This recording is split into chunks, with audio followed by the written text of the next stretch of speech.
Welcome to the show, Steve Cotton, financial strategist. Steve, are we about ready to see these prices at the pump come down? Well, good morning, Matt. I think it's still a question mark because these Iranian negotiations are up and down, back and forth, and I don't think anybody can predict the trends at this point. It really depends on what Trump is going to be able to do and whether the Iranians are going to make concessions, and they really haven't indicated they want to make meaningful long-term concessions. Well, I'll tell you what, I keep hearing from a lot of well-known sources that they want a deal, that they want this done, Trump wants this done, China wants this done. I think Saudi State TV is saying that the strait's about ready to be opened. Hypothetically, if all that happens, are we going to see a boom in everything? Well, if the strait is reopened, if there is some kind of a deal that we can trust, I think oil prices, gas prices will plummet. The president's predicted that. We are now an oil exporting country ourselves. We are helping the Venezuelans get their production back up. And a lot of tankers that normally would go to the Persian Gulf have come to the Gulf of America to load up on crude. So Trump has changed the global dynamic for oil and gas. And I don't think we'll see these elevated prices for a long term. Well, let's talk about the reality of right now. Diesel's like what, $5.29 a gallon right now? How is that affecting our lives? Well, it affects the truckers. It affects the transport industry and economic sector.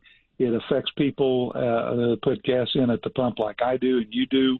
But I think that's just temporary. And, if you're feeling economic pain, it doesn't matter whether it's temporary or long term. You don't like it. But I think if we're just patient and let this geopolitical scenario play out, I think we'll see a drop in oil prices. And 6 months from now at the midterms, it won't be an issue.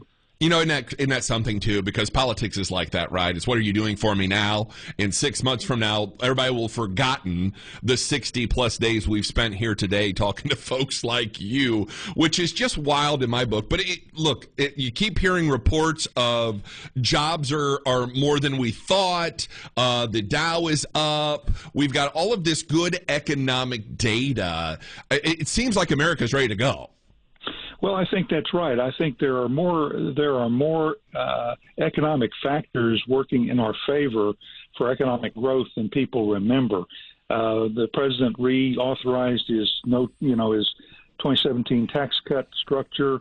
He's added no tax on tips, no tax on overtime, $6,000 tax credit for people on Social Security income under a certain income level.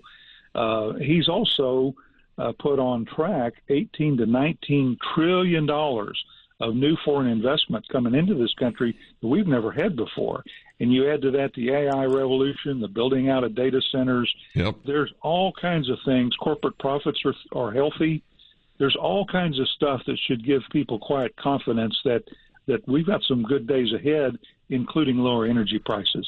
Oh, absolutely. Now, let's talk about something that people have kind of forgotten about. I'm talking about what have you done for me lately kind of stuff. We still have a lot of tariffs in place. What are we going to look at? What are tariffs going to look like after all this is done and the economy starts getting to humming? Well, that's a great question. The Supreme Court ruled that the president could not use the IEEPA legislation to justify his action on tariffs.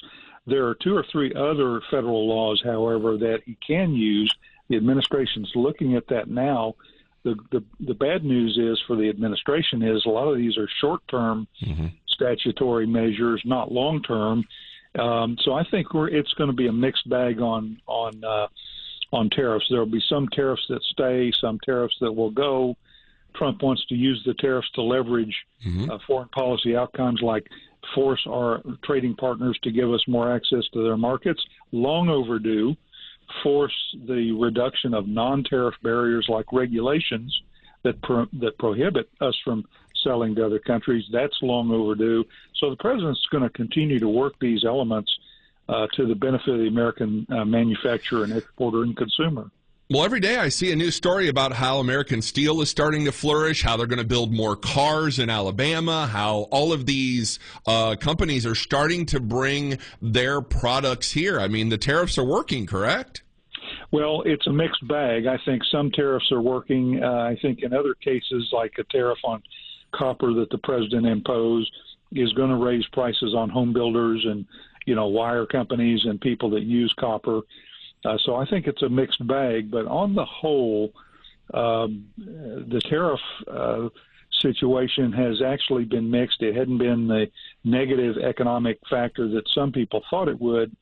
But there are some areas where tariffs do hurt.